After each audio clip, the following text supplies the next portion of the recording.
Now we're back at the weekly planner or weekly schedule that we started back at the very beginning, where we scheduled in some training time to get through the course. And now we're going to flesh this out a bit and add some other things that you'll need to keep on top of once you start teaching.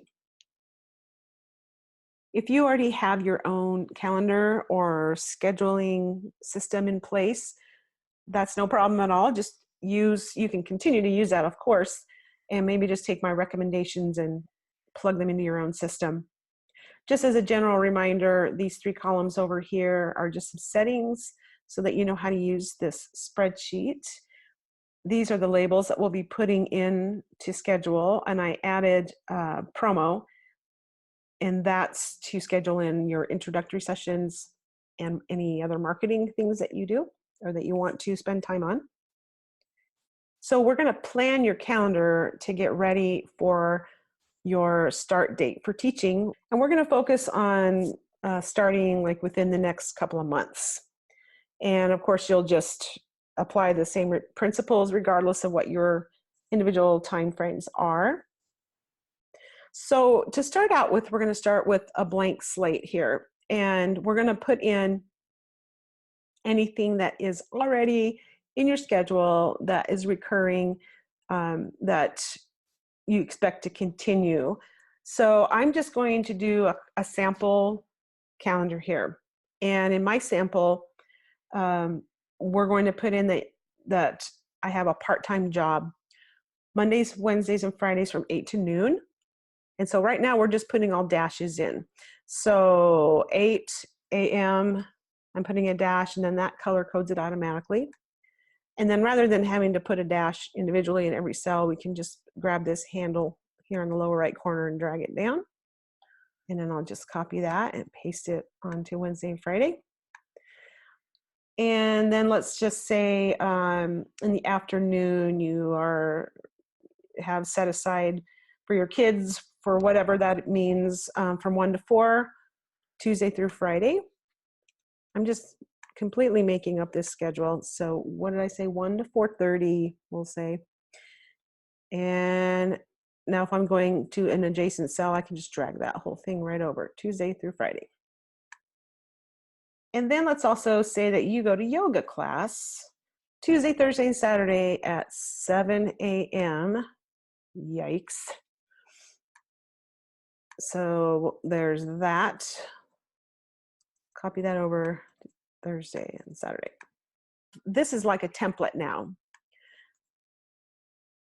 with recurring things already in it. So we don't have to keep re-entering this. We're just going to copy this schedule however many weeks we need. So I'm going to use for my example that we're 6 weeks out from starting to teach. We're going to assume that this is July 15th. I'm just going to name the sheet. So this is a Google Sheets file. If you double click down here on this tab where it says sheet 1, you can name it whatever you want. So we're gonna say this is the week of July 15th. Now what we're gonna do is copy this, and I said like 6 weeks out. So I'm just gonna copy this whole sheet. You can do that with this down arrow, duplicate, and there it is, copy of July 15th. So now these are all different tabs. You can have a multitude of tabs. I don't know if there's any limit or not, but I'm going to rename this one. This is the following week, July 22nd, the week of July 22nd. And I'm just going to keep duplicating it until I have magically all of the weeks. And I just preset this up, obviously.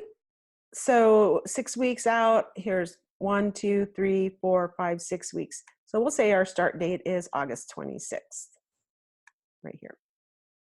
Now, if you want to, you can go in and put individual dates in. It doesn't take long because if you go up here above the name, the day of the week, and type 7/15, and then if you drag this handle across, it's like it knows what you want to do. I like to have it centered, so I'm going to center them. Okay, and then you can do that on each successive week if you want. 7/22. Grab the handle, drag it across, center, boom. All right, we're gonna start at the end and work our way backwards. So let's say you're starting the week of August 26th. And this is the first week you'll be teaching. So you're going to put the time frames here that you have decided on the worksheet. And again, this is just an example. I'm going to just create a fake teaching schedule here. Let's say I want to teach from 1 to 5. Okay. On Mondays. That doesn't mean you're going to fill up every single slot, but these are the times that you plan to offer. So on Mondays, you're planning to teach when most kids are still in school. So you might be looking for homeschoolers or adults or seniors who are retired, adults with flexible schedules, whatever. It's a nice way to fill in an afternoon before the traditionally busy time of after school kicks in. Then we're going to say, okay, on Tuesdays, I want to teach 5 o'clock to 8 o'clock. And Wednesdays, same thing, 5 to 8.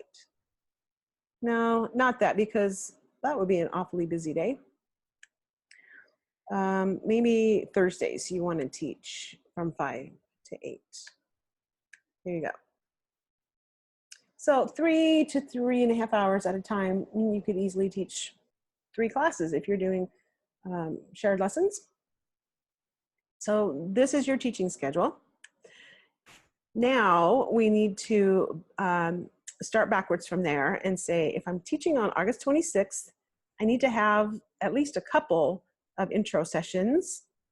And you don't want to wait too long because you want to have at least a couple of classes ready to go by the time you're ready to get started here. So let's say you want to schedule your first intro session. Maybe you've got this all planned out on your worksheet, so all you got to do is transfer it.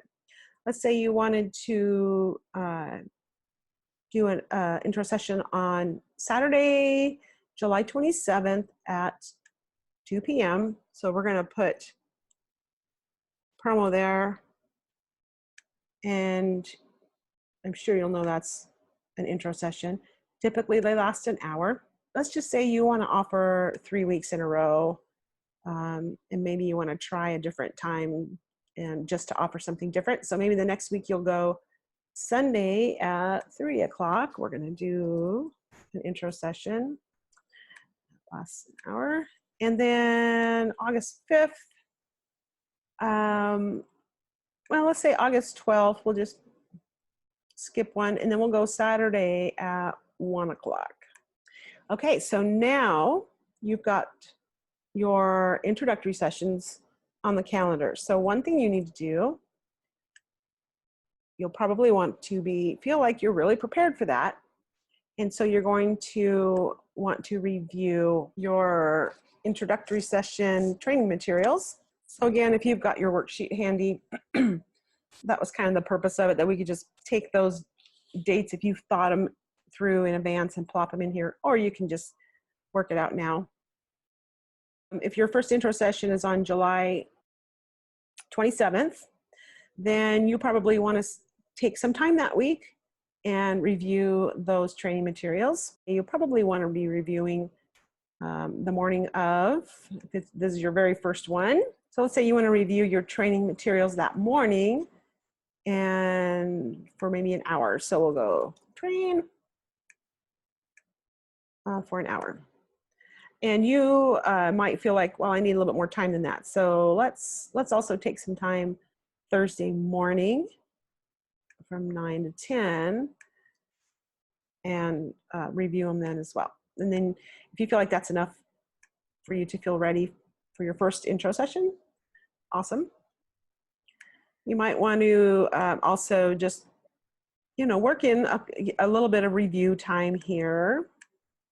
You might wait and see how the first one goes and see if you feel like you need to review it again. Then you can schedule those in. In order to get people to attend your intro session, you've got to invite people, right? So you might, if you've got business cards, you can hand out business cards. You can get a website set up, get a Facebook page set up, all of those marketing ideas. You're going to have to spend some time on this if you want to get a lot of people in your door, especially if you're wanting to do shared lessons. So let's say you want to really work in some time, maybe there, hour and a half there, maybe here, maybe over here, whatever works for you. This is just a demonstration to show you. You might also want to do some here because you're trying to get a lot of people in your door here. So you get the idea. Of course, you're going to have to come back, and as you get these marketing materials and as you start inviting people and having your intro sessions, you'll know what else you need to do from then. So you might just set aside some time, though, to address those things. So be sure to schedule some introductory sessions and plenty of time for getting people registered for your introductory sessions. And the next thing is to review the materials that you're going to need to know once you start teaching. You'll go back and schedule in some training time. You'll have to now schedule some admin time as well to handle your new students that are enrolling, getting some filing systems set up, maybe figuring out how you're going to track your students and all that. So I would recommend that you set aside some admin time in these weeks leading up to your teaching as well. We're just going to do this. And now you can schedule in some review of the training materials that you'll need to know once you start teaching here on August 26th. So anyway, it's just looking at, if you're starting to teach on a particular day, what do you need to do in the weeks leading up to that date in order to be ready, and backing into it, and then following your schedule. So you know what you can handle and what can be achieved. And if you put this time in up front, you're going to feel really prepared once you start teaching. And one more thing, if you want to see, a quick at a glance view of totals, weekly totals are at the bottom here. You can see in each area how much time you had set aside: training 2 hours, teaching 0, admin 0, promo 2.5. Okay, so good luck on this. I encourage you to use this and then stick to your schedule. You are going to feel so much more confident when you start teaching.